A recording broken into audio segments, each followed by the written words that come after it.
تو اللہ تعالیٰ نے ارشاد فرمایا کہ جس دن اللہ اپنی پنڈلی کو ظاہر کریں گے، جو اللہ ہی جانتا ہے ان چیزوں میں متشابہات میں ہے، اس کی کیفیات ہمیں معلوم نہیں ہے، ان میں بحث کرنا بھی ناجائز ہے۔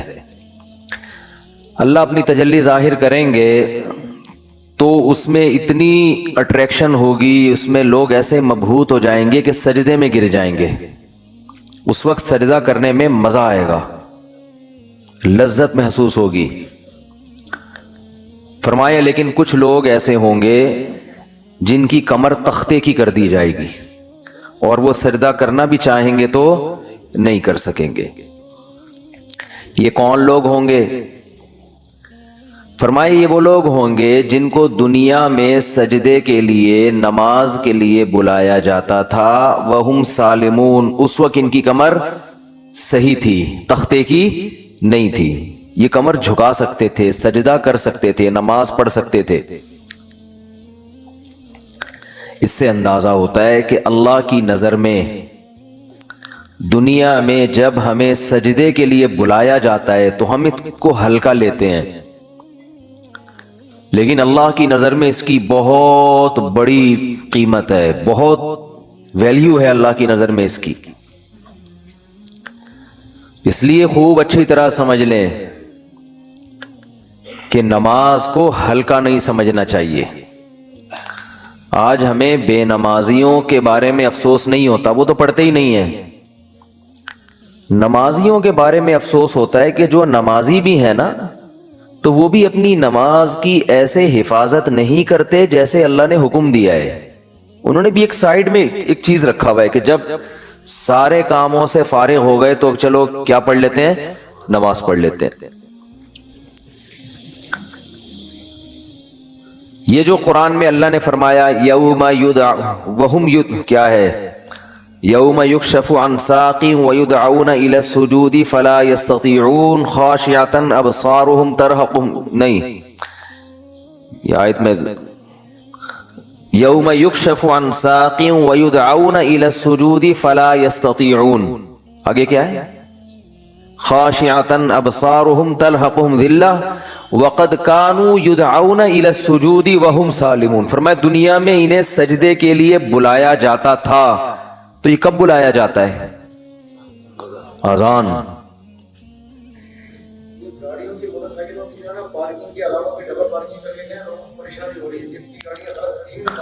بھائی یہ بہت بڑا المیہ ہے یار، دیکھو گاڑیاں غلط نہیں پارک کیا کرو۔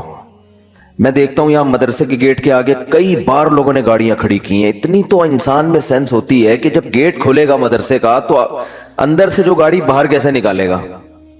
یعنی یہ تو نبی صلی اللہ علیہ وسلم نے فرمایا کہ ایمان کا آخری درجہ یہ ہے، یہ حدیث خوب غور سے سنیں، ایمان کا آخری درجہ یہ ہے کہ راستے سے تکلیف دہ چیز کو ہٹایا جائے۔ کوئی بھی چیز جو لوگوں کو تکلیف پہنچا رہی ہے اس کو کیا کرو؟ ہٹا دو۔ گٹر کا ڈھکن کھلا ہوا ہے، کوئی گر سکتا ہے، آپ اس کے انتظام کریں۔ کانٹا پڑا ہوا ہے، اس کو ہٹائیں۔ پتھر رکھا ہوا ہے، اس کو ہٹائیں۔ کوئی بھی چیز جو لوگوں کو اذیت دے سکتی ہے۔ ہاں ابھی بتا رہا ہوں، ابھی بتا رہا ہوں، جائیں گے نا، بات کمپلیٹ ہونے دینا، ورنہ پھر وہ دوبارہ کریں گے یہ حرکت، تو اس لیے کمپلیٹ کر لو پھر جائیں۔ تو راستے میں تکلیف دہ چیز جو نہیں ہٹاتا نا، اس کو نبی نے ایمان سے خارج کیا ہے۔ تو سوچو وہ کتنا بڑا گویا کہ کافر ہوگا جو تکلیف دہ چیز راستے میں ڈالتا ہے۔ تو گاڑی غلط پارک کرنا، بائک غلط پارک کرنا، یہ تکلیف دہ چیز ڈالنا ہے کہ نہیں ہے؟ کانٹے سے اتنی تکلیف نہیں ہوتی، لوگ اکثر سنبھل کے ہی چل رہے ہوتے ہیں، لیکن گاڑیاں اس طرح، روزانہ میرے ساتھ ایسا ہو رہا ہے، روزانہ، کہ یہاں آپ گلی میں گاڑی موڑنے کی کوشش کرو، نہیں موڑ سکتے۔ کسی نے کارنر پہ گاڑی ایسے کھڑی ہوگی کہ گاڑی دوسری گاڑی جو آئے گی ٹرن ہی نہیں ہو سکتی، اور یہ دیندار لوگ زیادہ معذرت کے ساتھ کر رہے ہوتے ہیں۔ ہمارے ہاں جو جتنا بے ڈھنگا ہوگا نا اس کو سمجھا جاتا ہے اتنا نیک ہے، جتنا بے ڈھنگا ہوگا نا۔ میں جب گیا نا حضرت مفتی رشید احمد صاحب رحمہ اللہ کے پاس، ان کے شاگردوں کے پاس، تو میرے پاس 125 تھی، میں نے دیوار کے ساتھ لگا دی بائک، تو وہ کہیں جھانک رہے تھے، انہوں نے کہا بالکل چپکاؤ۔ میں نے کہا یہ عجیب بات کر رہے ہیں بھائی، راستہ تو ہے نا۔ بھائی راستہ اتنا تو ہم نے بائک پارک کی ہے کہ راستہ تو ہے. انہوں نے کہا نہیں راستہ نہیں, کھلا راستہ ہونا چاہیے لوگوں کے پاس گزرنے کا. تو جب آپ مکمل دیوار کے ساتھ بائک کو چپکا کے کھڑا کر سکتے ہو تو آپ نے اس کی دم باہر کو کیوں نکالی ہوئی ہے؟ تو میں نے کہا یار عجیب ٹائپ کے لوگ ہیں یہ, تو بہت سختی کیا کرتے تھے. تو راستے سے تکلیف دہ چیز جو نہ ہٹائے وہ ایمان سے خارج ہے, تو جو راستے میں تکلیف دہ چیز ڈالے وہ کتنا بڑا بے ایمان ہوگا معذرت کے ساتھ. تو ابھی تو آپ لوگوں سے غلطی سے اس لیے میں کہہ رہا ہوں کہ اب جس نے غلط گاڑی پارک کی وہ اٹھے گا ہی نہیں نا. ہمیں اپنے بے ایمان کا فتویٰ لگا دیا. تو ہم اچھا گمان رکھتے ہیں آپ نے جان کر نہیں کیا ہوگا, غلطی سے کیا ہوگا, بلکہ آپ نے گاڑی صحیح پارک کی ہوگی یا بائک صحیح پارک کی ہوگی, کسی نے ہٹا دی ہوگی. تو جن جن نے غلط پارک کی ہے جا کے ذرا گلی کھولنے جا کے اٹھ جائیں. ہم لوگ دیکھ بھی نہیں رہے, آنکھیں بند کر لو بھائی, ہم نہیں دیکھ رہے. شاباش شاباش. اور آئندہ اس سے توبہ کریں. تو پیچھے سے تو دیکھ سکتے ہیں نا. اچھا, تو بائکیں جو ہے نا بالکل چپکا کے کھڑی کیا کریں دیوار سے, اور گاڑی بھی. اور گاڑی تو سامنے روڈ پہ کھڑی کرتے ہیں, ابھی کیمرے لگے ہوئے ہیں الحمدللہ چاروں طرف, ہم نے ٹھیک ٹھاک سیکیورٹی کا انتظام کیا ہوا ہے جو اسباب کی دنیا میں. تو چور بھی انشاءاللہ بھاگے گا نہیں, کہیں بھی پکڑا جائے گا. اور یہاں بھی کیمرے لگے ہوئے, وہ دیکھو وہ بھی لگا ہوا ہے, یہ بھی لگا ہوا ہے, دیکھ رہے ہیں. تو کسی کی جیب میں ہاتھ ڈالنے سے پہلے, کیونکہ جیب کترے بھی ہیں یہاں پہ, ان کو پتہ ہی نہیں ہوتا کہ کیمرہ لگا ہوا ہے. تو ہر طرح کیمرے لگے ہوئے ہیں جو ایک ظاہری اسباب ہو سکتے ہیں. اور سیکیورٹی گارڈ بھی بیٹھے ہوئے ہیں. کچھ سیکیورٹی گارڈ تو آپ کو وردی میں جو نظر آ رہے ہیں نا اسلحہ کھلا لے کے گھوم رہے ہیں, کچھ یہیں بھی بیٹھے ہوئے ہوتے ہیں, سمجھ رہے ہو. تو آپ میں سے کسی کو نہیں پتا ہے کہ ادھر کس کی پینٹ میں کیا رکھا ہوا ہے اور کس کی شلوار میں کیا رکھا ہوا ہے. تو خیر بات کیا چل رہی تھی؟ بات چل رہی تھی نماز. ہو سکتا ہے میرے بھی آواز بھی اسلحہ لگایا وہ میں نے, تو ہم بھی اتنے نیک نہیں ہیں جتنا آپ سمجھتے ہو ہم کو, سمجھ رہے ہو نا. نیک سے مراد جو بالکل ہی بیوقوف لوگ سمجھتے ہیں نا. تو باقی یہ کہ اسباب کی دنیا میں انسان احتیاط کرتا ہے. باقی وہ بہاری لوگ کہتے ہیں کہ جب انسان کی موت آتی ہے تو اونٹ پہ بیٹھے ہوئے آدمی کو بھی کتا کاٹ لیتا ہے. تو وہ اللہ نے جب تک زندگی دینی ہے دے گا, جب اٹھانا ہوگا تو ویسے ہی اٹھا لے گا اللہ تعالیٰ. پھر تو سب کچھ ہو سکتا ہے نا. تو ایک ظاہری لحاظ سے جو کچھ ہو سکتا ہے وہ کرتا ہے انسان, باقی اللہ چاہے گا تو سب کچھ ہو سکتا ہے. ایک چھوٹا سا مچھر انسان کو مار سکتا ہے, تو ایک چھوٹی سی گولی مار سکتی ہے انسان کو, کچھ بھی ہو سکتا ہے. خیر, تو بات یہ چل رہی تھی کہ اللہ نے فرمایا جب ان کو دنیا میں سجدے کے لیے بلایا جاتا تھا تو یہ نہیں آتے تھے. تو جو اللہ جب بلاتے ہیں اس بلانے کو کیا کہا جاتا ہے؟ اذان. اذان بڑی زبردست چیز ہے. مجھے تو حقیقت بتاؤں, جو میرے جیسا نالائق جو نماز کی ٹوٹی پھوٹی اہمیت اللہ نے ہمارے دل میں پیدا کی نا, وہ اذان کی وجہ سے. کہ اللہ کو نماز سے اتنی محبت ہے, اتنی محبت ہے, اتنی محبت ہے کہ ہر دفعہ پوری تقریر مؤذن سے کہلوائی جاتی ہے. دیکھو جب بھی کسی چیز کی طرف آپ لوگوں کو بلاتے ہیں, اگر وہ کام بار بار ہو رہا ہے نا, ایک دفعہ ہوگا تو آپ اناؤنسمنٹ کرتے ہیں, بار بار ہو رہا ہے تو ایک دفعہ کی اناؤنسمنٹ کافی ہوتی ہے. ایک دفعہ کی, جیسے آپ کی جب جاب لگتی ہے تو آپ کا باس آپ کو ایک دفعہ بتا دیتا ہے کہ بھئی 8 بجے سے ٹائم شروع ہوگا اور شام 4 یا 5 یا 8 بجے تک آپ کی ایک دفعہ اناؤنسمنٹ کیا ہے, بولو نا, کافی ہے, بس بتا دیا بھئی, سگنیچر لے لیے کہ بھئی یہ ٹائمنگ ہے. آپ یہ 9 بجے عام طور پہ دفتر میں 9 بجے کا ٹائم ہوتا ہے, اور گورنمنٹ کے جو دفتر ہیں 3:30 پونے 4 بجے کا ٹائم ہوتا ہے اس میں شام کو. چھٹی کا ٹائم 4 بجے, پونے 4 بجے حاضری ہوگی اور 4 بجے چھٹی. بعض دفعہ تو آنے کا ٹائم 4 بجے ہوتا ہے, جانے کا صبح 9 بجے ہوتا ہے واپس, یعنی الٹا بھی چل رہا ہوتا ہے. جو پریکٹیکلی ہو رہا ہے نا کہ اس ٹائم پر آئے کہ جب جانے کا ٹائم گزر چکا تھا, ٹھیک ہے نا. 4 بجے جانے کا ٹائم تھا, 5 بجے پہنچ رہے ہیں. تو گورنمنٹ میں اللہ کا شکر ہے بہت ساری ہمارے ہاں سہولتیں ہیں الحمدللہ. تو ابھی بات سے بات نکلتی ہے, چھوڑو اس کو یار, بات تو سجدے کی چل رہی تھی نا. تو اللہ تعالیٰ نے, ہاں میں یہ عرض کر رہا تھا کہ آپ کو ایک دفعہ بتا دیا جاتا ہے بھائی یہ ٹائم ہے, اس پہ آ جانا. اب یہ تو نہیں ہوتا کہ جب 8 بجیں گے یا 9 بجے کا ٹائم آفس میں دیا ہے تو باس آپ کو فون کر کے بتا رہا ہوں آ جاؤ ٹائم ہو گیا ہے. کبھی ہوتا ہے ایسے؟ نہیں ہوتا نا. کیوں نہیں ہوتا؟ ان کو پتا خود آئے گا، اس لیے کہ کیا ملتا ہے سال کے آخر میں؟ روکھڑا ملتا ہے. روکھڑا ملے گا تو سارے کام ہوں گے، عزت بھی ملے گی، ترقی ہوگی آپ کی. دیکھا جاتا ہے نا پرائیویٹ اداروں میں، تو دیکھا جاتا ہے، گورنمنٹ میں دیکھا جانا چاہیے کہ یہ اس کی حاضریاں کتنی ہیں اور کتنا اس نے کام کیا ہے.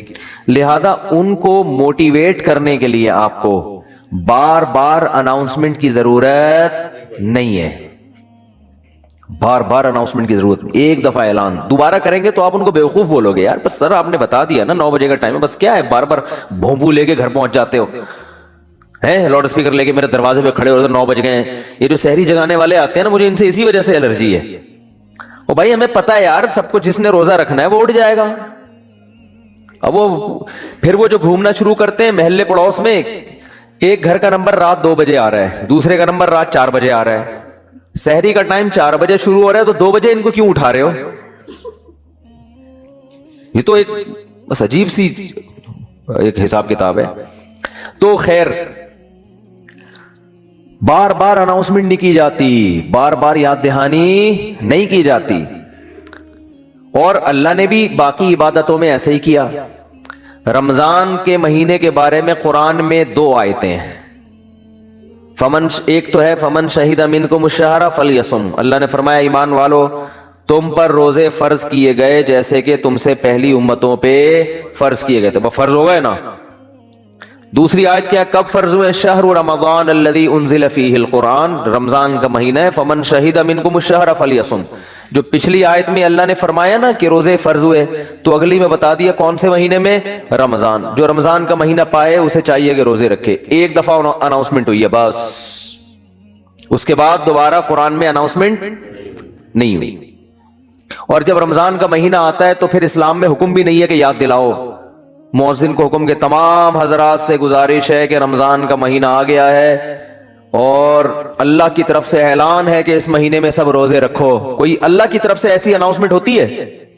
بھائی مسجد کے امام اپنی ذمہ داری پہ کسی کو یاد دلاتے ہیں روزہ رکھو، ترغیب دیں، وہ ان کا کام ہے. اللہ نے کوئی لگے بندے الفاظ نازل نہیں کیے.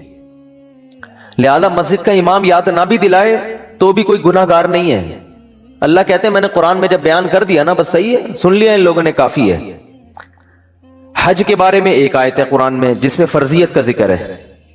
وَلِلَّهِ عَلَى النَّاسِ حِجُّ الْبَيْتِ مَنِ اسْتَطَاعَ إِلَيْهِ سَبِيلًا.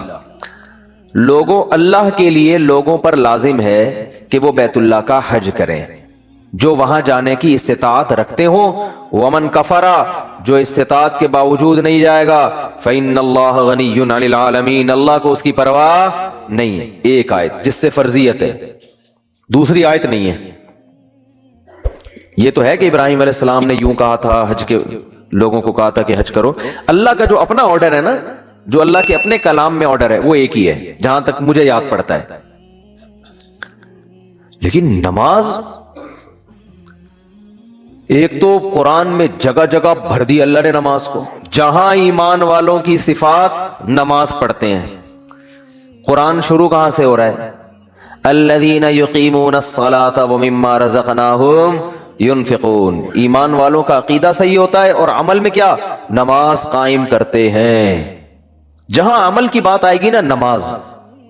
جہاں جنتیوں کی صفات آئیں گی، نماز اور زکوٰۃ. زکوٰۃ بھی ہے ساتھ ساتھ، وہ کیوں ہے پھر کسی اور موقع پر بیان کروں گا انشاءاللہ. سب سے پہلے نماز پھر زکوٰۃ، سب سے پہلے نماز پھر اللہ کی راہ میں خرچ. یعنی زکوٰۃ یا اللہ کی راہ میں خرچ مختلف عنوانات سے، کہ نماز بھی پڑھتے ہیں اور خرچ بھی کرتے ہیں، دونوں کام چلتے رہتے ہیں ان کے. اس سے پتہ چلتا ہے کنجوس نمازی اللہ کو پسند نہیں ہے. یعنی نماز کے ساتھ سخاوت بھی ہے. تو لیکن نماز کو پہلے درجے پہ رکھا گیا ہے. وجہ کیا ہے اس کی؟ اتنا فوکس کیوں کیا جا رہا ہے؟ اتنا زیادہ اس کو ہائی لائٹ کیوں کیا جا رہا ہے؟ پھر چلو اللہ نے قرآن میں درجنوں جگہوں پر کہہ دیا نماز پڑھو، بار بار کہہ دیا نماز پڑھو نماز پڑھو. اتنا کہا ہے کہ اس سے زیادہ کوئی حکم قرآن میں ملتا ہی نہیں ہے. چلو اتنا زیادہ کہہ دیا، اب تو بار بار اناؤنسمنٹ کی ضرورت اور بھی نہیں ہے نا. اب تو بالکل ہی ضرورت نہیں ہے. دیکھو آپ کے باس نے آپ کو بلایا دفتر اور آپ سے کہا کہ 9 بجے آپ نے پہنچنا ہے، ایک دفعہ کہہ دیا، اس کے بعد پھر آپ کو کہا میں دوبارہ کہہ رہا ہوں 9 بجے آپ کی ٹائمنگ شروع ہو جاتی ہے، سمجھ میں آ گئی بات؟ آپ نے کہا آگے، پھر تیسرے وغیرہ ہے میں بتاؤں کتنے بجے ٹائم ہے آپ کا؟ 9 بجے، 10 دفعہ جب کہہ دے گا نا 9 بجے، اب جب 9 بجیں گے تو آپ کو یاد نہیں دلائے گا، وہ کہے گا میں نے 10 دفعہ اسی لیے کہہ دیا تھا کہ دوبارہ مجھے یاد دلانے کی ضرورت نہ پڑے۔ اب آپ اگلے دن لیٹ ہو رہے ہو، 11 بجے پہنچ رہے ہو، تو وہ کہہ رہا ہے، وہ کہے گا کہ آپ کیوں لیٹ آ رہے ہو؟ آپ کو سر آپ نے 9 بجے مجھے یاد نہیں دلایا۔ وہ کیا کہے گا باس کہ بھائی جو پہلے دن میں نے 10 دفعہ کہا تھا نا 9 بجے، وہ اسی لیے کہا تھا کہ ایک دفعہ کہنا کافی تھا، مگر 10 دفعہ اس لیے ریپیٹ کیا تھا کہ دوبارہ یاد دلانے کی ضرورت نہ پڑے۔ آپ یہ نہ کہو کہ میں بھول گیا تھا۔ بہت مشکل ہے سمجھانا، بہت مشکل۔ تو جب اللہ نے نماز کو سینکڑوں دفعہ ریپیٹ کیا قرآن میں، تو اب تو ہر وقت یاد دلانے کی بالکل بھی ضرورت نہیں تھی۔ کمال ہے بھائی، اللہ نے کیا فرمایا کہ اتنا یاد دلاؤ کہ پیدائش سے لے کے موت تک اذان ہی سنتا رہیے بیٹھ کے۔ پیدا ہوا تو کان میں اذان دلوائی اس کے، پیدا ہوا تو کان میں اذان، نماز کی طرف دعوت، حالانکہ سمجھتا نہیں ہے بچہ، ایک حرف بھی سمجھ میں نہیں آتا اس کے اذان، بچہ تو نہ سمجھ ہوتا ہے، اس کو کیا پتا چلتا ہے میرے کان میں کیا ہو رہا ہے؟ لیکن جب بڑا ہوتا ہے نا تو اس کو یہ اب یاد دلایا جاتا ہے کہ تیرے کان میں بھی اذان دی گئی تھی، دوسروں کو دیکھتا ہے تو اس کو پتا چلتا ہے کہ اللہ نے ابھی سے یاد دلا دیا ہے، تو پیدا ہوا ہے تجھے بتایا کہ نماز نہیں چھوڑنی، تو نے نماز نہیں چھوڑنی ہے تو نے۔ پھر فجر کے وقت الگ بلایا جا رہا ہے، جب ظہر کا ٹائم آتا ہے الگ۔ اچھا، اللہ نے نماز کا بھی ذکر کیا اور ٹائمنگ بھی قرآن میں بتا دی۔ اقیم الصلاۃ لدلوک الشمس الی غسق اللیل، نماز کو قائم کرو سورج کے ڈھلکنے کے اوقات میں اور رات کے اندھیروں میں بھی۔ اس میں پانچوں نمازیں آ گئی۔ سورج میں جب کوئی بڑی تبدیلی ہوتی ہے نا تو اس کو ڈھلکنا کہتے ہیں، سورج میں جب بڑی تبدیلی ہوتی ہے۔ فجر کے وقت سورج کیا اندھیروں سے نکل کے روشنیوں کی طرف، جب لائٹ مارتا ہے نا سورج مشرق سے، دیکھو کوئی گاڑی، آپ کسی گاڑی کا انتظار کر رہے ہو یار، وہ دولہے کی مثال دیتے ہیں، اس کو بات سمجھ میں آئے گی۔ دولہا بارات کے انتظار میں ہال میں بیٹھا ہوا ہے، بارات آ رہی ہے کہ نہیں آ رہی ہے، ٹائم دیکھ رہا ہے یار لیٹ، پہلی میں بہت لیٹ ہو گیا مفتی صاحب کا بیان سن کے، تو 45 سال میں شادی کر رہا ہوں، اوپر سے بارات لیٹ ہے، تو فوراً دیکھتا رہے گا کہ بھئی ایک دم بسوں کی لائٹیں جو ہے نا گلی کے نکڑ پہ بس نظر نہیں آتی، لائٹنگ پہلے ہوتی ہے نا، لائٹنگ سے اندازہ ہو جاتا ہے کہ اب بارات پہنچنے والی ہے، پھر پٹاخے وٹاخے بعد میں۔ تو سورج کیا ہے ایک دم غائب ہو جاتا ہے، اندھیروں میں دنیا ڈوب جاتی ہے، تو سب سے پہلے جو لائٹ مشرق کی طرف ظاہر ہوتی ہے، جو لائٹ یعنی اس طرح ہوتی ہے، وہ ایک تو عمودی لائٹ ہوتی ہے نا، عمود کو کیا کہتے ہیں؟ پرپینڈیکولر کہتے ہیں، ہم تو ٹریگنومیٹری پڑھ کے بھول گئے یار، ہاں ہاریزنٹل، میں لفظ بھول گیا، ہم نے بہت پڑھی ہے ہاریزونٹل، ایک ہوتا ہے پرپینڈیکولر، ایک ہوتا ہے بیس کہتے ہیں اس کو، بال چھوڑ لو ٹریگنومیٹری پھر بعد میں پڑھیں گے۔ ایک لائن، ایک روشنی یوں آتی ہے، پھر ایک روشنی ایسے، جو یہ روشنی ہے نا اس کو صبح کاذب کہتے ہیں، صبح کاذب، یہ جھوٹی صبح ہے، یہ اس کی علامت نہیں ہے کہ سورج آ رہا ہے ابھی۔ اس کے بعد جب ایک دم افق پہ مشرق یعنی مشرق کی طرف آسمان کے کنارے پہ جو ایسے لائٹ پھیلتی ہے نا، یہ وہ والی لائٹ ہے جو بارات آتے ہوئے ٹرک جو بس مارتی ہے نا لائٹ، اب یہ آ گئی ہے، اس سے پہلے تو کوئی سگریٹ پی رہا تھا یا کیا کر رہا تھا، تو اس کو کہتے ہیں صبح صادق، سچی صبح۔ وہ پہلے والی صبح سے دھوکا ہوتا ہے کہ شاید سورج نکل رہا ہے، وہ اس لیے اس کو صبح کاذب کہا جاتا ہے، اور اس کے بعد آتی ہے صبح صادق۔ تو وہ جو لائٹ مشرق کی طرف پھیلتی ہے نا ایسے لمبائی میں، وہ اس کی علامت ہوتی ہے کہ اب وہ اندھیرے ختم، ایک دم سورج ایک ڈھلکنا شروع ہو رہا ہے نا، ایک دنیا میں ایک بہت بڑی چینجنگ آ رہی ہے۔ تو اللہ نے فرمایا جیسے ہی دنیا میں یہ چینجنگ آئے گی، تبدیلی آئے گی اس سے، سورج کے ڈھلکنے سے، تم نے کیا کرنا ہے اس موقع پر؟ نماز قائم کرنا ہے، اپنے رب کو یاد کرنا ہے، میرا رب مجھے رات کے اندھیروں سے نکال کے